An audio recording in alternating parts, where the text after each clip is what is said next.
All right, group pod coming at you, folks. We got Casey Bennett joining us. We got Jonah Heath joining us. We have Jacob Pishka joining us.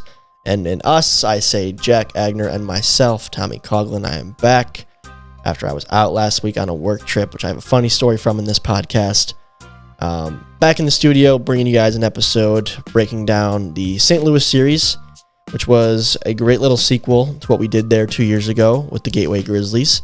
Good series between the D-backs and the Eagles, getting all the D-backs insight from the crew joining us, and then Jack giving some final thoughts with myself after we wrap up the interviews. Jack follows up on a question from last week. Jack, am I forgetting anything in this one?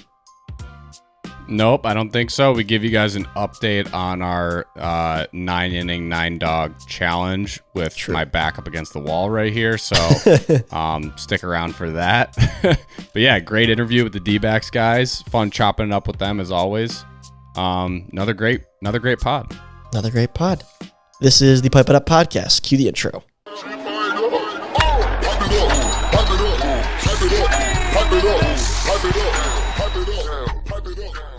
Ladies and gentlemen, welcome back to the Pipe It Up podcast, the official podcast of MLW Wiffle Ball. Got a couple folks in the building tonight with me, the virtual building that is. Of course, my co-host Jack Agner. Jack, give the folks at home a salute. We thank you for hopping on tonight, rocking the dad hat. How's it going, Jack, as a dad, by the way? Good? You surviving? It's going good. Going good. First Father's Day. That's cool. Right. Happy Father's Day to Jack. Yeah. I did text you for the record. Thank you. Yeah, you did. You get credit for that. It felt good to just, be like Happy Father's Day to other dads. You're in a cult now. So that was a cool feeling. Yeah. That is cool. We've got a little bit of an ant problem going on right now. That's the humble homeowner update for the week. Ants are just everywhere in our house, so that's fun. Yeah, but is the AC working? The new AC? Oh, the AC is cranking. The AC is absolutely cranking. So life could be worse. We're good in that department. Life could be worse. Yeah, it definitely could be worse. It could be a lot worse. Well, good. Glad to hear everything's going well. Happy Father's Day to you, Jack. Also with us to start here, we might have one more trickle in. But we have Casey Bennett and Jonah Heath in the building from the Downtown Diamondbacks. Fresh off the St. Louis series, gentlemen. Thank you for joining us this evening. Of course, Tom. Guys, Jonah's guns actually looked so big that he had to put on a hoodie to cover up his guns because he was self-conscious about how jacked he was looking in today's. For the video listeners at home, that's why Jonah's rocking the hoodie in the month of June. Had to expose you for a second. It looked forced. It looked like I was forcing it, but it was just the angle and there were shorter sleeves of a t-shirt and so it just looked like I was forcing it. I didn't want to be that guy. Didn't want to be that guy. I can respect that. Yeah. We've done a fair amount of interviews on this podcast, and there's a first for everything. Never have we had a guest come on with guns too big to show, and have to put a sweatshirt on. So I'm loving it. I'm loving it as well. I appreciate it. Yeah, Benny. Put those away, Bennett. Benny, you need a license for those Jack, boys? Jack, when you were saying you had an ant problem, I thought you were getting into some family drama or something. I was confused. Talking about fathers. Father's Day was filled with drama. I was sometimes the fatherhood updates and the homeowner updates just blend together because it's just like responsibility. It's like me updating the listeners on my responsibilities outside of the Pipe It Up podcast. So that I could see why that is confusing. I do not have human ant relatives all around my house right now. It's the animal, just for clarification. The insect. The insect.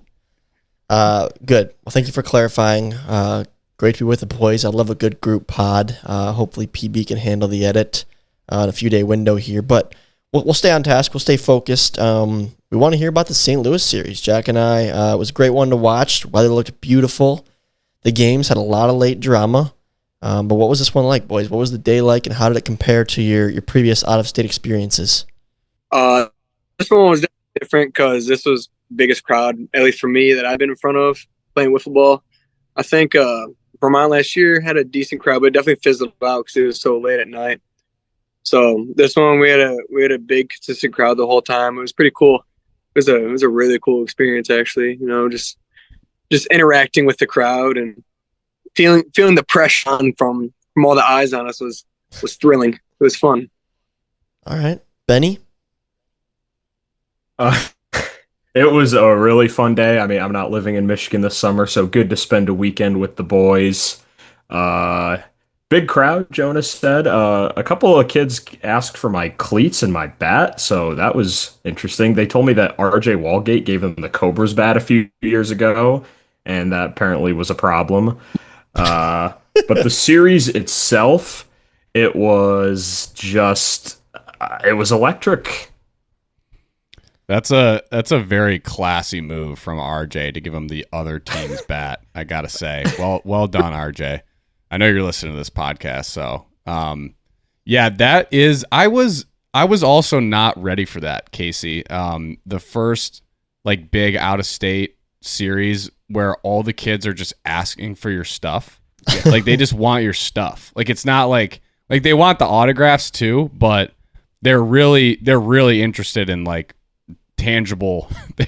They expect you to just get rid of your stuff. And I think when we were there in 2023, Grant was a good sport. He gave his gloves away, I think, to someone. It sounds like RJ gave away someone else's bat, which again is a very good move. I might do that.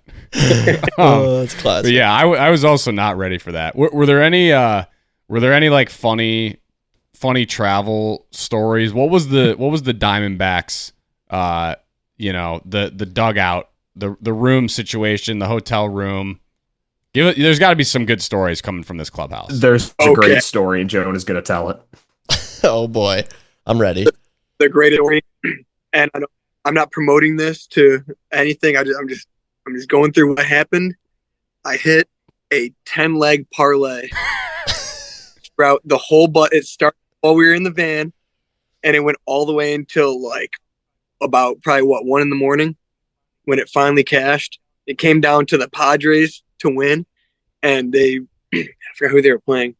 Anyways, there was a really bad call on a strike that helped me a ton, and we were going nuts in the hotel room. I turned a $5 bonus bet into like $700, so that was pretty cool. That is pretty electric. That is pretty electric. For those that are 21 plus and into the sports gambling world, that is pretty electric. So congratulations, Jonah. Round of applause. Padres Pirates. It was against the Pirates. Yep. Yes. Thank you. It's always a good time rallying around, someone who's got something special brewing. And so I did have the support from everybody on the trip. It was pretty cool. Most people were in the room, and then people that were downstairs or whatever, I was getting calls from them, texts. They're like, oh my God, it happened. I was, I appreciate that a lot. Well, I wish I had that luck when I was in Las Vegas a few weeks ago. Were you ever in there?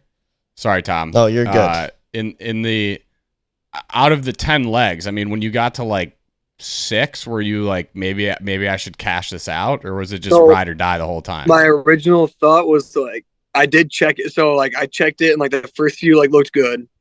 Then it started getting like real, and I was like, oh my God. But then I placed it in Michigan, and we're in another state, so it wouldn't let me cash it out because I wasn't in the same state that I had no choice but to ride. I would have wrote it anyway, but even if I wanted to, I couldn't because we're in another state. So it came down to like 2 legs, like the Padres and like Aaron Judge to get like 2 bases, and Jimmy was like, "Oh, the Dodgers aren't going to pitch to Aaron Judge tonight. He's too good." All this stuff goes deep in his first at bat. I was like, "How are you, Jim?" So it came down to just the Padres, just the ultimate sweat, a 1-run game. Aaron Judge said, "Smell you later." What about you, Benny? There's got to be one more story from the weekend that stands out. Whether it was something that happened on the field in between games, during the game, hotel room. Got anything else for us? I mean, in the hotel, it's a classic D-backs tradition that Jonah just turns the hotel room into a hot box. Farting that is. It was fish. Couple of stinky farts from the D-backs clubhouse.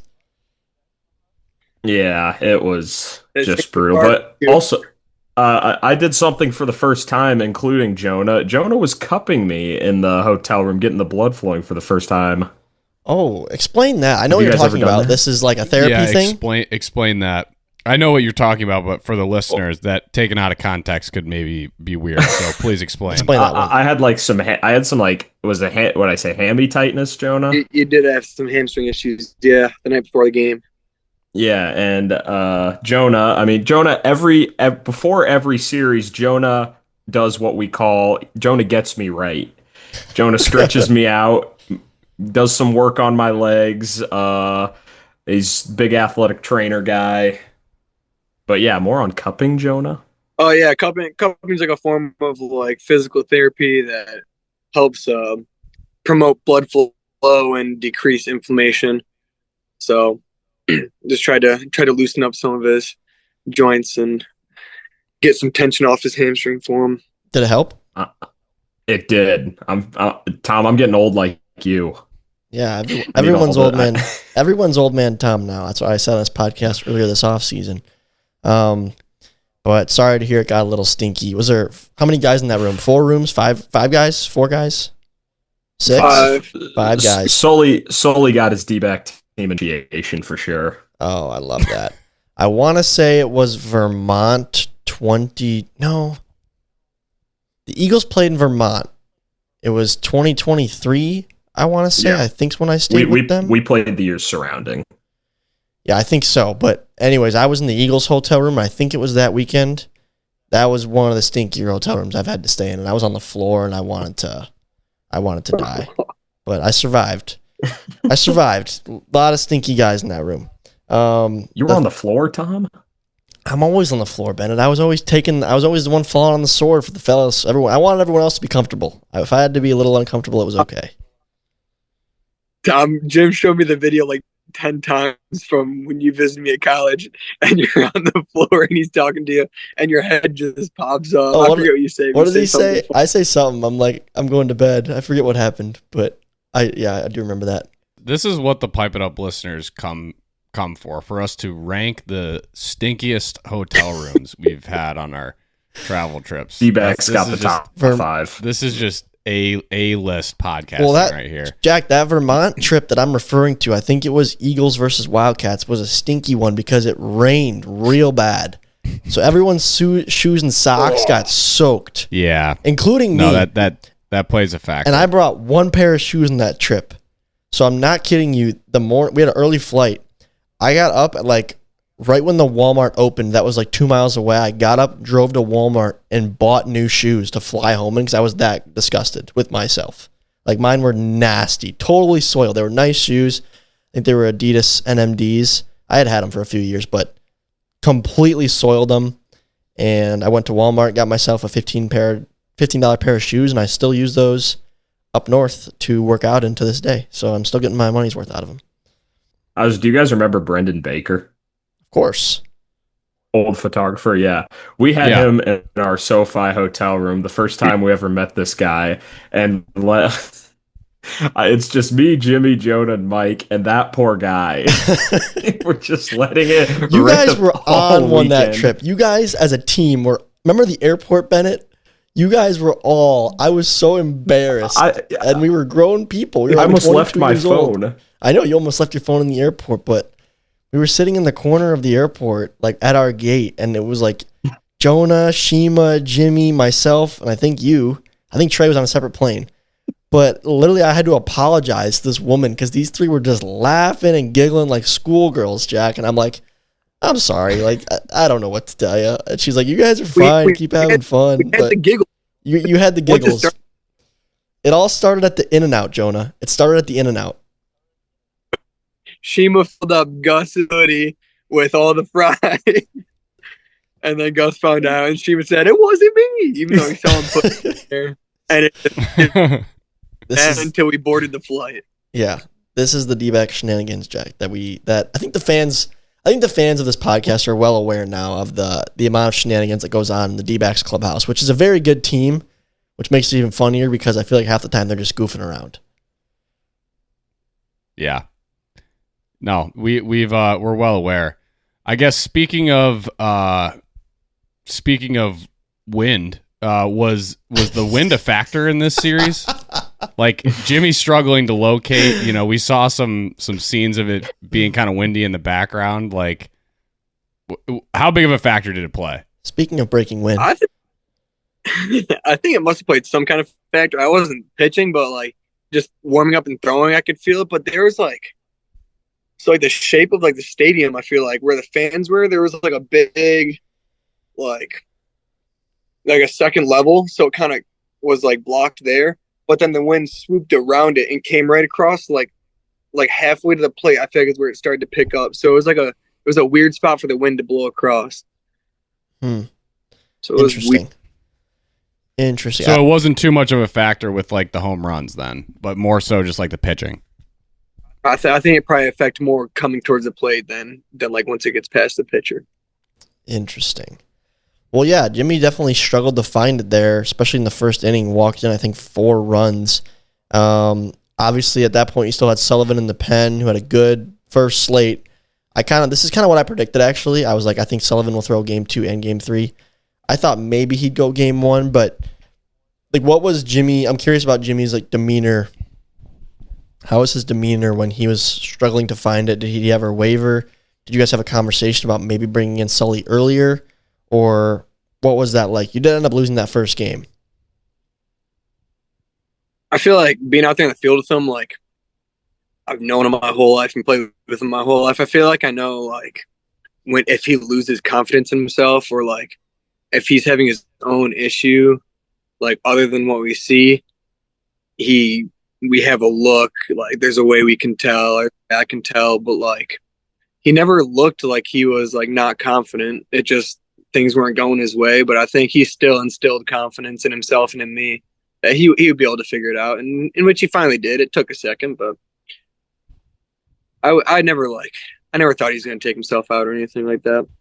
The parallels between this series and last year's were kind of like weird. I don't know. It's nothing against Jimmy. It's just that Eagles team is impossible to pitch to. You can't, if you're in the zone against them, chances are they're going to take you a yard or just knock the ball around the field. If you miss the zone by a centimeter, they're probably going to take their base.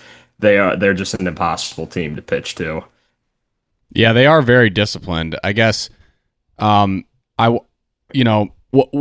just cut to the chase here, because this is one of my questions. I think like you look at the graphic there when at the end of the video, kind of showing the updated standings and just seeing the Eagles near the bottom there, or they might have been at the bottom. As the defending champs, I mean, you guys just played them, have the most recent look on them. Is this a team you think is going to be able to kind of claw back and make the playoffs? Because now they're definitely on the outside looking in. And I think we can all agree that just they don't feel like that team, or at least in my mind, like a team that's, bottom 2 in the league. So I guess what's your guys' thoughts on that? And if you do think they're going to make the playoffs, this is the time for a hot take prediction on who's going to kind of fall out of the spot that they're in right now and who the Eagles would maybe jump. I do not think the standings resemble that team at all.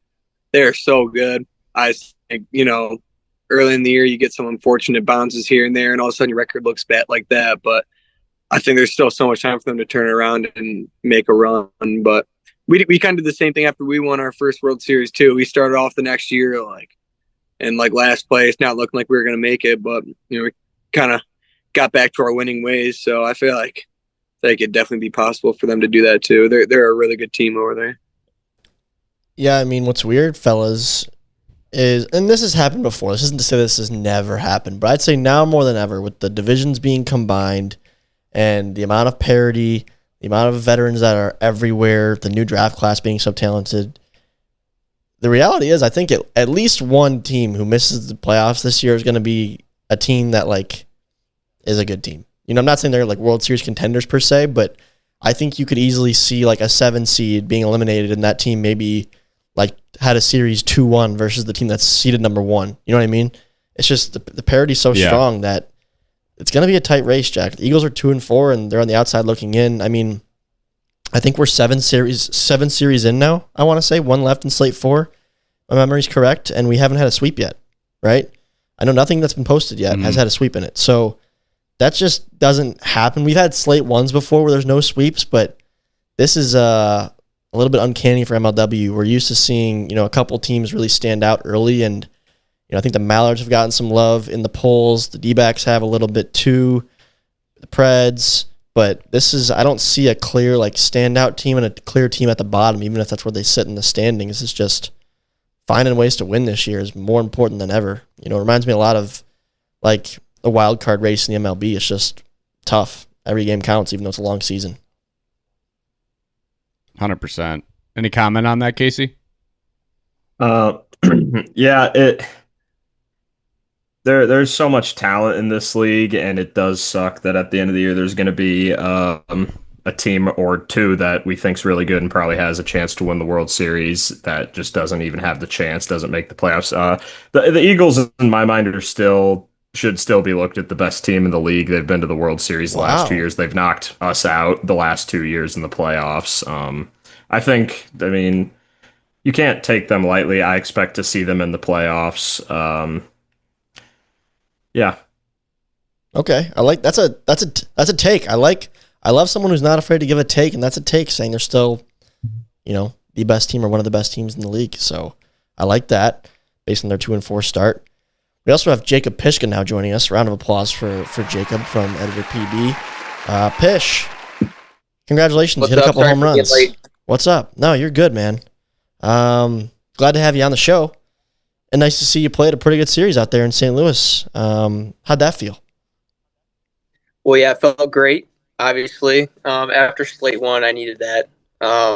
Struggled in the first slate, but yeah, it felt great to finally kind of get something going, and we all played well. I thought the team played really well. So, I wanted to ask with your success here in this series, were there any? I mean, from watching it, it didn't really look like you were making any adjustments, like in your stance or your swing or anything. But from maybe your approach or anything like that, were there adjustments that you made from slate 1 to slate 2? I mean, I feel like I made some little adjustments in my swing, but after the first slate, you're going out there. It's your first series of the year. I wasn't too hard on myself, but I was like, there's something off. So I worked a little bit and I critiqued some stuff. And yeah, I definitely found something and it seemed to work out. So hopefully I can continue that for the rest of the year. So what was the dialogue between you and Casey before you hit that grand slam? Because the way that you reacted, I feel like there had to have been some dialogue there. He was talking to you while you were at the plate or something. I was just screaming, "Let's go, Pishka!" I was getting that crowd fired up. They were fired up, and Pishka responded. I don't know if there's much of a dialogue before. I just people say I don't get fired up. I'm pretty chill when it comes to things. But I don't know. That's just one of those moments where it's it's a huge moment in the game, and it just got me super fired up. And especially, like I said, going back to slate 1, I struggled.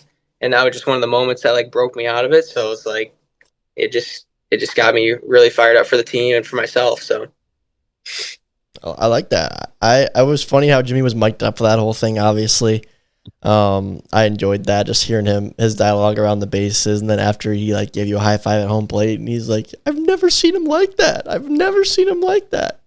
I found it pretty funny.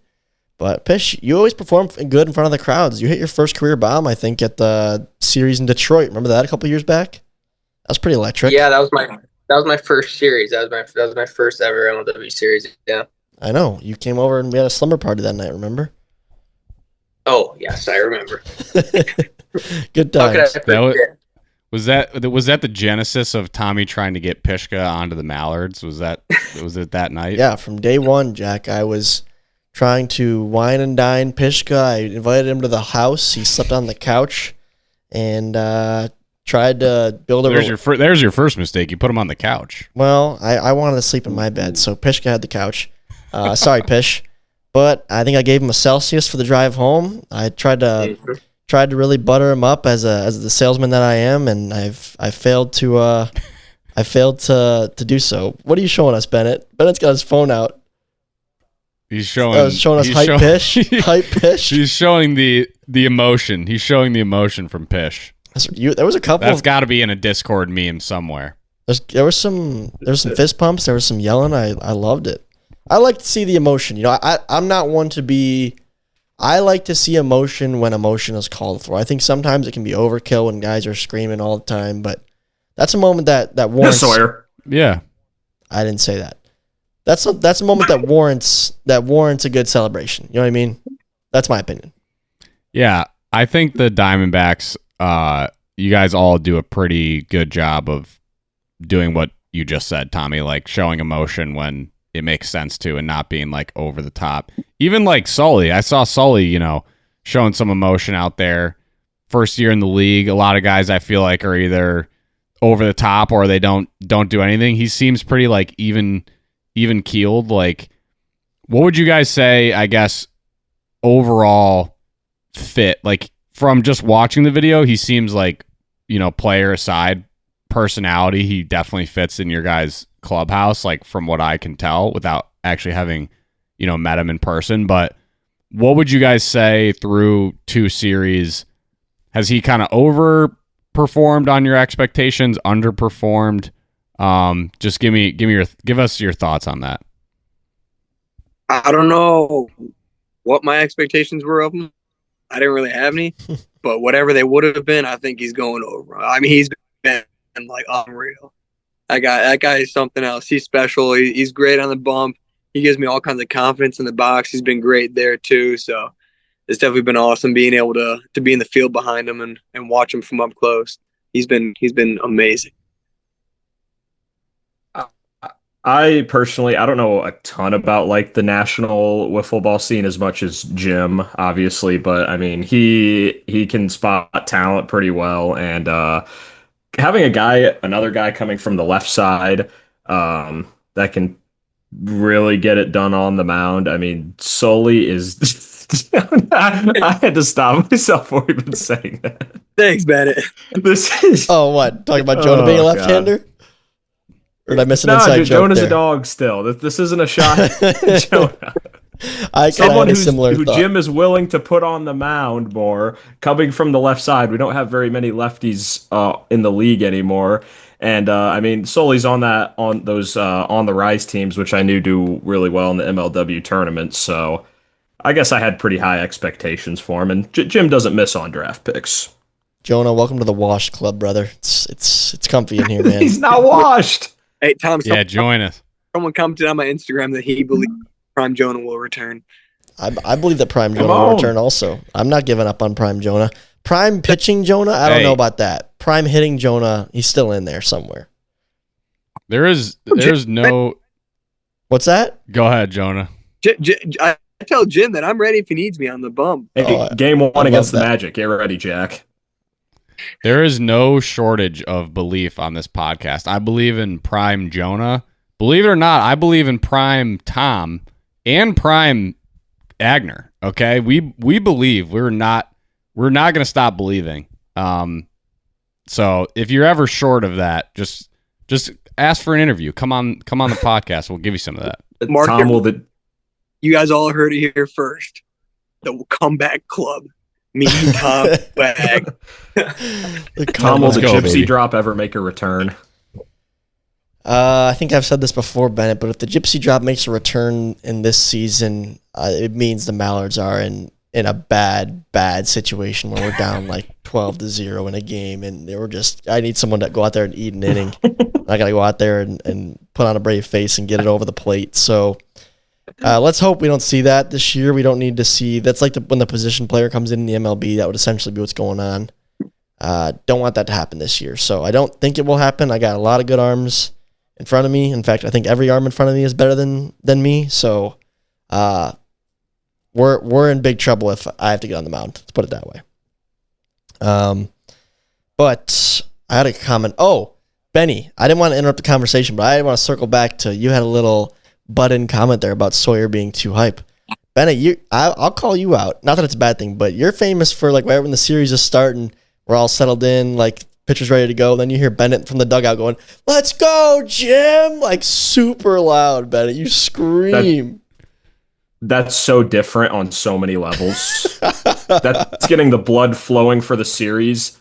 I don't scream and yell after I get a strikeout with 1 out in the first inning in a 0-0 game. Okay, Benny. Okay. Well, I gotta think call a we spade a spade.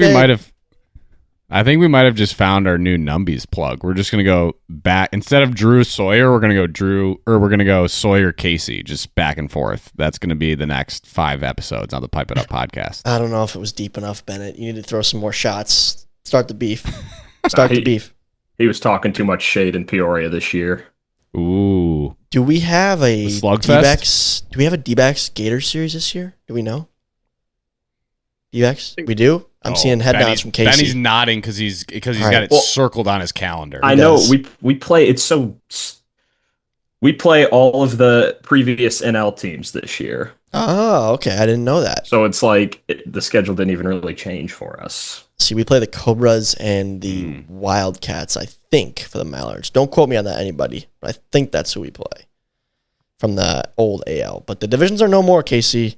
You don't play all the old NL teams. You just play 5 teams. That's it. No divisions.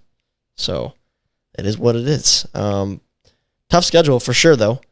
I mean, how are you guys feeling overall right now? What are you, 3-3 here? Am I correct on that?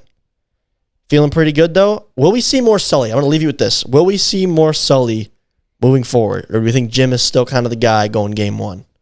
We actually have seen more Sully than Jim, but Jim seems to be the game 1 guy for now. Will that change? I don't know if it'll change, but I won't be mad if I see more Sully. I really like what I see out of him. So I think Jim likes what he sees too. So, whoever's got the hot arm, I think, is just going to take the reins. Okay. Yeah. The last few years, Jim's kind of transitioned to more of a matchup-based thing than him taking a heavy load. So I think matchups is the right answer to that. Cool. Well, that's all I got, gentlemen. Jack, one final question from Dad Agner. Anything? All right, my final question is for Pishka. What makes this year's D-backs team different? That's a tough question. Well, really, we're the same, but solely so far. I mean, no Sailor, no Ma so far. So true. I forget about your other pieces. But I think I kind of what I said to the guys after the first slate, and I took a lot of responsibility for it, is like I felt like we weren't having fun. Like I feel like in years past, that's kind of our thing. Like, and like I said, I'm speaking more for myself to have fun out there. And I feel like when we have fun, we're one of the hardest teams to beat because we're all having fun. We're all, when everybody's hitting and stuff like that, everyone's pumping each other up. So I feel like this year we're doing a really good job of that. I feel like that's one of the big reasons, especially after slate 1, almost getting swept essentially. And I feel like we've boosted off that for sure. So I would say that's the biggest thing I've seen so far. Winning's fun. Winning is fun. Jack, their pregame huddle at the D-backs. Next time they mic up Jimmy in the pregame little hype speech, it'll be the kicking and screaming. All right, 1, 2, 3, let's have fun. Yeah. Oh, that was a great poll. That was a great poll. Whatever works. Whatever works. I agree that fun is an essential piece of success in this league. Focus and fun. You can combine those two things and you become deadly in my experience. So good luck to you, gentlemen. Best of luck the rest of the way. And we'll see you out there in slate 3, all right? Sounds good, Tom. Peace. Salute to Thanks, all gents. of you. Thank you for joining us today. Let's jump now to me and Jack wrapping things up for this series. Okay, Jack, final comments from you on this one. I guess let me start us off. I'll start us off by saying I do think Sully is great. He showed composure at times. The Eagles put a lot of pressure on him. I think there's a lot of promise for this guy. Seems to be another great pick by Jimmy. Not surprised. Offensively, he was quieter in this one, but I do think he has a lot of potential to be a good hitter too. And I think he could be like a true stud in this league in the very near future. I'm talking a couple years from now, not even. So he's a standout for me in this one. Pishka, great to see him succeed. Evan Trackman, Carter Richard, a couple of new faces, and even Carson Urgaitis. A lot of the Eagles' new guys who I had a lot of doubts about. Not saying they shined by any means, but they're definitely contributing which is exciting to see, especially against a guy like Sullivan, who's a lefty pitcher. We haven't really seen a guy like him. Nobody has any experience against him. Nobody has any film against him. So I think Dan's young team might contribute, like his young role players might contribute more than I initially had thought. And that could be a very important factor for this team moving forward, just given the fact they're going to be kind of playing catch up here starting in slate 3. Yeah, I totally agree on all fronts there. I think from a Diamondbacks perspective, love to see Sully, not being phased in front of the crowd. Jimmy having the confidence to go to him in Game 3, and he gets the job done. It got a little squirrely there at the end. He gives up a home run, and he's able to dial in, and I think that shows a lot. So again, as Pish mentioned, they haven't even had their full team at a series yet. I truly forgot about that, honestly.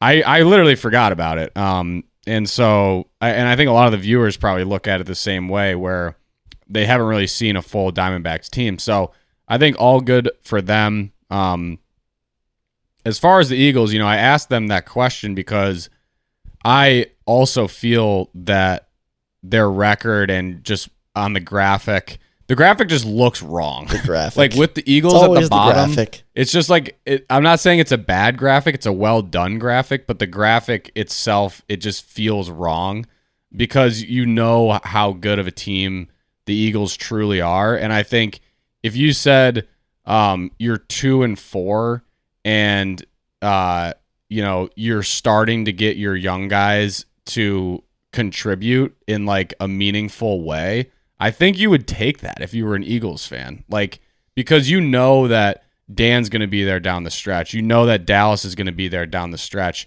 It's really going to be those role players replacing like, a guy like Zach Whalen, that I think is going to be the real difference for the Eagles. So I thought it was really positive to see Dan went to Carson in like the biggest spot of the series. He pinch hit him. So like, I think that says a lot on just like the day that Carson had seeing the ball. So I think as an Eagles fan, I think a lot of Eagles fans probably haven't lost faith, but the non-Eagles fans, I feel like it's easy to sleep on them. And I guess my call is I'm personally not sleeping on them, and I wouldn't if I were you. No, I'm definitely not. I didn't want to. When you're a podcast host like we are, Jack, when you're the media, it's very, very fun to make outrageous assumptions and conclusions at this time of the year based on a very small sample size. Now, 40% is not the smallest sample size, because that's what we've played so far for the Eagles, is 40% of their season.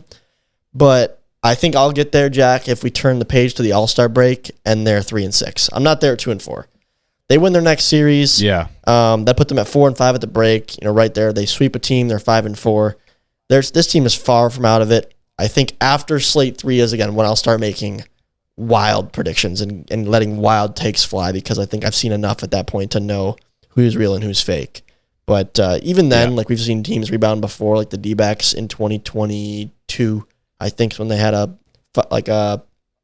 5-10 regular season record and then won the World Series. So, it's a little too early for me to jump ship on anybody. I wouldn't go as far as Casey saying that the Eagles team is still the best team in the league, and truly, I don't know who that really is yet. I still have my vote as the Cats, I think, as being the number ones, but they're not by any means the worst team in my league. In the league. I'm gonna say that with a lot of confidence, that they are not the worst out there. Probably deserve to be higher than 7 or 8 in the standings, tied for the worst record. So we'll see. I do think slate 3 is an important one for this team's morale and just overall, the vibes heading into the All-Star break for this squad. So I'm not out on them yet. And I'm also like, the D-backs could very easily have been, like, this series could have easily been flip-flopped. The D-backs could easily be there at the bottom too. And similar vibe for me there with them. I think these are pretty two evenly matched teams. I don't think the D-backs are the worst team in this league. I also don't think they're the best. So I think you have two solid teams who are going to find themselves likely in the playoffs, and it's all about getting hot at the right time at that point. Well said. I got nothing else. I agree with you on all fronts there. Okay. Well, cool. I do like how, again, a lot of these games to me, Jack, have more of that postseason feel to them, just because it's no longer like a shoe-in of who's going to be in and out in each division in terms of, like, there's been years where the Mallards have been like clearly a step behind everybody else. There's been years where the Cobras have been there. The Gators have been there in years past, Magic. So it's just cool to see the competitiveness right now, and it feels like every regular season game means so much as these teams fight for survival. Even though it's like two great teams playing, you end up in the wrong side of too many close games this year, and you might find yourself eliminated before the playoffs even start. Yeah, for sure. I mean, in watching the videos and playing in the series, you can feel it too. That just the parity's so close. The doing away with the divisions, it does feel like every game just matters that much more, like more than they already mattered with like playing 15 games. So yeah, it's definitely ramped things up a notch, and I think the race for that final playoff spot is going to be very, very exciting this year. I think so too. I'm personally really looking forward to that because I feel like in years past, we've said there's been a lot of parity, and there has been, and that it's getting better and better each year. But it does also feel like every year there's at least one series that not like doesn't matter, but it doesn't have like a full playoff implication for one of the teams. And I feel like, I'm not saying that won't happen, but I just feel like, those series towards the end of the year where it's going to be like, have a lot of implications on who gets that last spot is going to be like, it's going to make for some really good entertainment. Yeah, and just the seeding across the board, because now you're mixed with 8 teams and not just 4. So it'll probably be a dog fight for that 1 seed, or a dog fight for that 3 seed, or a team pushing to get the 6th and final spot. So there's going to be like multiple different races sort of happening throughout, slates 4 and 5, which will be really exciting. And I think it will be a huge, improvement from like for the competitive mindset of everybody, and also just the on-field product should be better as well. So it was done for a reason, right? I think it makes a lot of sense.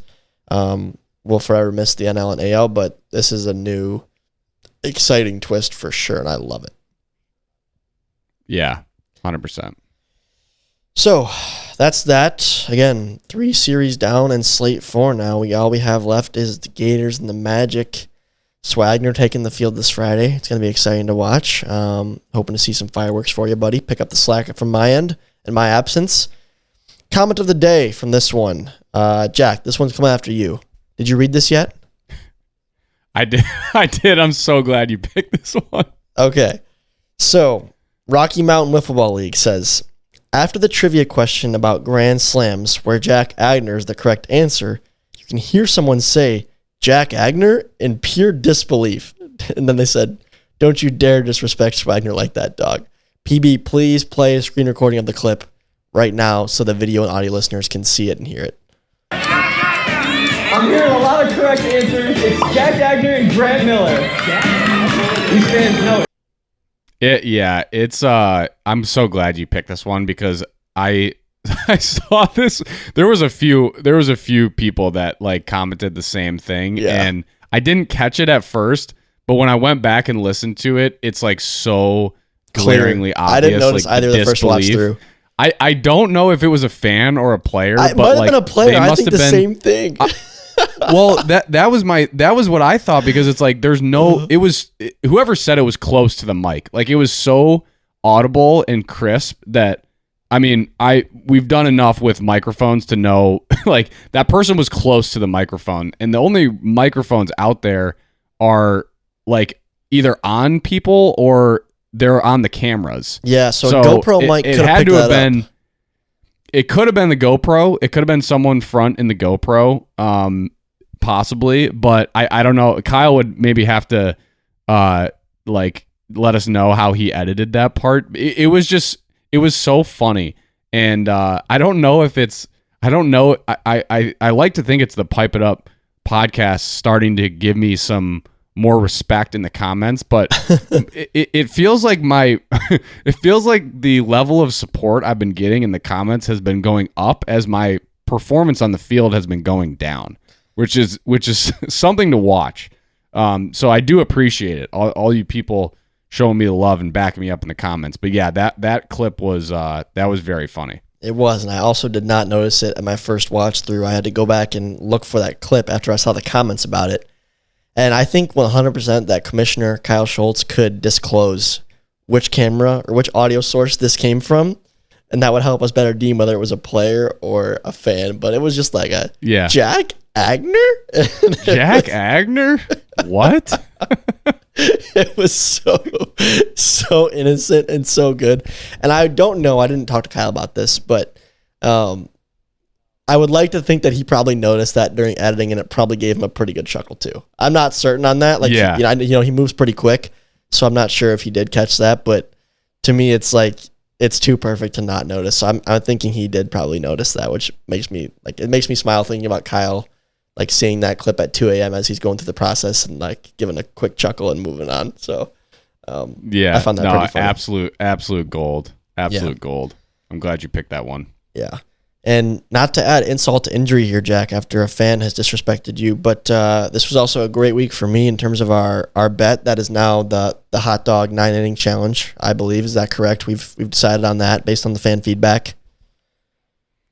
We'd have to ask PB for the final poll results. I would be shocked I know the poll results. Anything else beat it. So yeah, okay. It was kind of a landslide victory. So that's where we've landed. Yeah. But this was when we were split decision. I had 2-1 D-backs. You had 2-1 Eagles. So the score was 15-12. Now it's 18-12, my lead, Jack. So I got a 6-point lead on you, which guarantees me at minimum a 3-point lead going into slate 3. But you do have a chance to make up some ground here to wrap up things in slate 2, because you have 2-1 Magic this week. I have 2-1 Gators. So you believed in your boys. Yeah. How did you back it up to help yourself out, or is it going to be a double whammy for you? I mean, this is like we're gonna remember this series. I think no matter the outcome. I mean, yeah, if it's 21-12, that would be insane. Well, because think about it. Like if I come back and end up beating you, I feel like this series is I'm gonna have to win this series. If I lose this series, like I don't know how it's too much to make up. It feels at least like it's too much to make up, because I feel like you and I generally lean towards like the same picks, and so it's just hard to make that up. I think there's a reason. I don't know, man. You don't know? We'll see. I just feel like you and I think we've been doing this for so long that we think alike, and True. we end up picking alike. So It might just be me having to like try to. I don't know, man. I just need this one. There's a lot of meat missiles on the line here. I need this one. Oh, I actually have a funny story, Jack, about meat missiles. If I can share. Sure. You know, we're hot dog enthusiasts on this podcast, or at least half of us are, being me. So I have lots of terms to refer to hot dogs as, meat missiles being one of the more famous ones. And that term has been thrown around in the MLW community for years amongst us players. But I was at the Detroit Tigers game on Friday night last week, and I happened to invite a coworker and her fiance. And so we were all there, and she took a picture of me eating a hot dog and sent it like in our work group chat, and it just said like Hungry Tommy, and all the group thought it was funny. So I just replied to the text, not thinking much of it, just trying to make a joke. I just said something along the lines of like, there's nothing quite like a Comerica Park meat missile. And everyone loved that. Everyone thought the term meat missile in my work group chat was the funniest thing ever. So much so that 2 days later, my boss sent a text like, Happy Father's Day to all the dads in the crew. Hope you all have time for a Sunday afternoon meat missile today. Like it's a new favorite term amongst the work team here in the Great Lakes. So meat missile, that term it's getting more traction around here.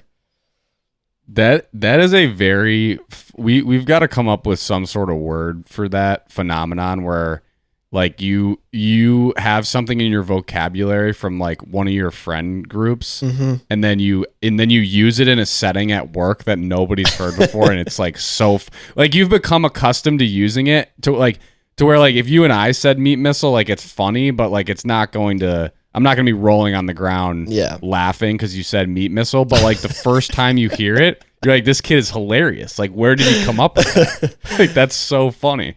I have a whiff that I like feel like I need to share, and it's also work related, so I just thought of it, but it's a good whiff. It's a good whiff. And then you can talk because I'm stealing all the thunder on this podcast apparently this week. I had a week off. I missed the microphone. I had a week off, and I needed to talk. Yeah, you got to catch up. Oh, I do have one thing to ask you that I said I was going to ask you on last pod. I don't know if you listened to it, but I did not. Tell your whiff, and then I've got a question for you. Okay, whiff first. So food-related whiff. Who would have guessed it? But so last week I was gone because I was at a work event in Flower Mound, Texas, and I wasn't with any of my close colleagues, like my local ones that I would joke about meat missiles with. Still a group that like it's easy to joke around with, and they're very like-minded to me, relatively younger for the most part. But also like we were in a formal training, so it was like we were all in business casual, on our game, whatnot. So lunch on Tuesday is like chicken teriyaki bowls that were catered to our office. And I don't know what happened, Jack, but the next thing I'm kind of eating, not by myself. I was with a group of people sitting in a ring kind of. And it just got away from me. And the next thing I knew, I had a piece falling off my fork. I had a blue dress shirt on, and it went like bounced 3 times and then onto my sleeve. And I had like 3 $half sized brown teriyaki sauce stains on this dress shirt. And again, like, dude, no one at the group really caught it. I was kind of like, that did not just happen. And then I got up and walked away to the bathroom. And I'm like, I probably should have been more embarrassed and like shook up. Like, this is so bad and embarrassing. But I stayed relatively calm. And also, this is a huge, like, one of our headquarters. So I'm thinking in my head, like, there's got to be some other clothes here, right? So I grab my stuff and I go head into a conference room, and I'm continuing to sort of work through the back half of lunch. And then the like sales enablement lead walks into the room, and she's like, "Hey, how was your lunch?" And I was like, "I got a big problem." She's like, "What?" And I'm like, "Don't ask any questions." And then I just stood up from my laptop so she could see it. She's like, "Oh my gosh, how did you do that?" And I'm like, "Apparently I'm 5 years old and don't know how to eat." And I'm like, there's got to be like a quarter zip or a vest or something in this office that I could throw on over this dress shirt. And again, luckily she was pretty cool and thought it was funny. She's like, "Let me go see what I can find." So she disappeared for the next 10 minutes or so and came back with a striker crew neck sweater that I threw on over my collared shirt. It actually looked pretty sharp. So that worked out really well for me. I didn't have to embarrass myself all afternoon. But of course, my other coworkers were like, "Whoa, where'd you get the crew neck? That's pretty sharp. I want one of those." And I was like, well, there's a reason I have this. And I had to lift my shirt and show some people. So not my best move. Totally embarrassed by it. Again, I think I should have been more embarrassed, but I was just like, wow, you seriously just did that. You are a 26-year-old man and just lost your lunch onto your dress shirt in a work setting. That is not a good thing to do. Yeah, dude. Accidents Total happen. whiff. Total whiff. Happen. I've never done anything. I mean, I've gotten food on myself before for sure, but never in a setting like that. That was pretty bad. It's just it's like those mistakes just suck because you're like, I shouldn't do this. Like I'm old enough to not get teriyaki chicken all over my dress shirt. Do I need a bib? This just shouldn't happen. Yeah, do I need a bib? Like, what on earth happened? I think it was kind of near the end of the bowl, and so instead of like actually properly using a fork like a human being, I was kind of just like scooping up the leftover. You were rice just trying and chicken. You were just trying to toss it into your mouth. I mean, again, I wasn't thinking I was gonna get it on my clothes, but I guess I should have been more focused on my eating technique. Tom's like flipping up the teriyaki chicken into his mouth. No, that definitely didn't happen. Chefs, like one of those the hibachi chefs. Yeah, I promise you that didn't happen. But if it did, that would have been more acceptable to walk into the second half of the workday with teriyaki chicken on my shirt. But this was my own doing, and that's a good whiff. Thank goodness for that crew neck sweater. That saved me. So my question for you, as it actually relates to the upload of the last Mallard series last week. Okay. I know we've talked about your drip tendencies. And what you prefer. But I don't think I knew that you were like enforcing strict rules on your players. Like some sort of drip dictator. I did not realize that. I just comment on that, I guess. Like, tell your side of the story, because it sounds like Jorgie capitalized on his one opportunity with the manager not there to dress how he wanted to dress. I mean, this isn't Drip dictator is a little bit much, I think. This isn't like the Yankees. Actually, the Yankees have now changed too, I think. But this isn't like the Yankees where you got to have short hair and clean facial hair or no facial hair, whatever it was. I just, pretty much my only rule was everyone's got to wear the hat. I just thought we looked sharp even before the shorts was a thing, like the team shorts. I liked everyone in the same color shorts, everyone wearing the hat. I don't know why. And it wasn't like it was strict. It was kind of like I said at one time that everyone was kind enough to follow my instructions. Like I wouldn't have said, Jorgie, you can't play without your hat on. But I just think it looks good, man. I'm a classic. My style, I'd say, is very classic. I'm wearing sort of a louder graphic tee at the moment. But for the most part, like when I go out for a casual event that's not like a button-up collared shirt type event, but just a casual night out, like I usually wear solid colors, like white sneakers, a pair of non-ripped jeans. Just like very simple. I like simple things that look pleasing to me, and I think everyone just in the hats is clean. I think our hats are fantastic. They look great with both jerseys. And that was that. Apparently, Jorgie was really, really dying to wear a headband, so I'm glad he got that opportunity. And if he wants to wear it again, he is more than welcome to wear it again. Jorgie, if you're listening, feel free to wear the headband. I'm sorry that you felt like you were restricted in your drip. So do what you want in New York, man. It's all good. I will continue to wear the hat as I do think it looks sharp. So that's what I'm going to continue to do. But my guys are free to do as they please. But with it, if you're going to wear a headband, it's got to be, this is Drip Dictator talking. If you're going to wear a headband, it's got to be a solid color and one of our team colors. No nonsense with like, what does Blade Walker wear? The chocolate milk armband he has and the Hungry Hippo armband. None of that. Solid colors only. And if you're going to wear a hat, it's got to be the Mallards hat. Maybe a bucket hat I'd let slide if it was, again, a pretty solid color, but no alternate hats. Nothing like that. No, that's fair. I think you have said that before. I just thought it was like in my mind when I saw that clip of him, I just thought it was like I'm picturing you like texting the guys, always reminding them like that they can't wear certain stuff. And it was just a funny. It was funny that he did in my head. I wasn't there. Like, yeah. So that's fair. I know that you've been an advocate of everybody wearing the hat, which I think is a good look, and you guys do look professional. But I did have to follow up on that because I did talk about it last week. Yeah. Okay. Glad you remember to follow up, Jack. You're better than me at remembering to post the poll on Instagram, it seems. But as we thought, it was a landslide victory for the hot dogs. So it'll be a hot dog bet this year. Waffles are no more. We have our eyes set on the meat missiles in 2025. So I'm looking forward to. Hopefully it's not me. Last year I was all like, I kind of hope it's me so I can prove you guys all wrong. Take back all that. I do not want to do this. It was horrible last year. I let myself down.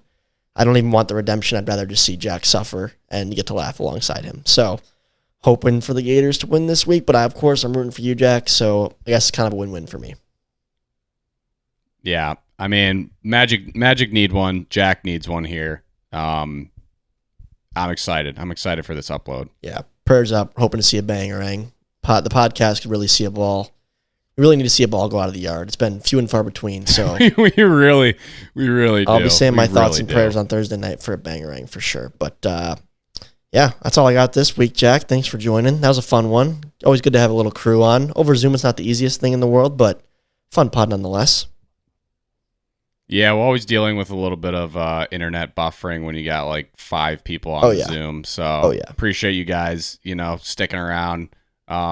I thought it was a good interview, all things considered, with those 3 guys. And, yeah, another good pod. Good job, Tom. Another good pod. Thanks, Jack. We battled a car accident on the way here. Not that I got in, but I had to drive around maybe 20 minutes late.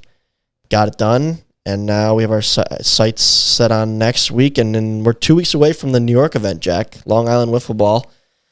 Long Island series, I should say, between the Mallards and the Predators. So a little Philly series rematch back out east, this time on Long Island. So information on that event you can find on mlwwiffleball.com. But thank you all for listening. We will see you all next week. Pipe it up.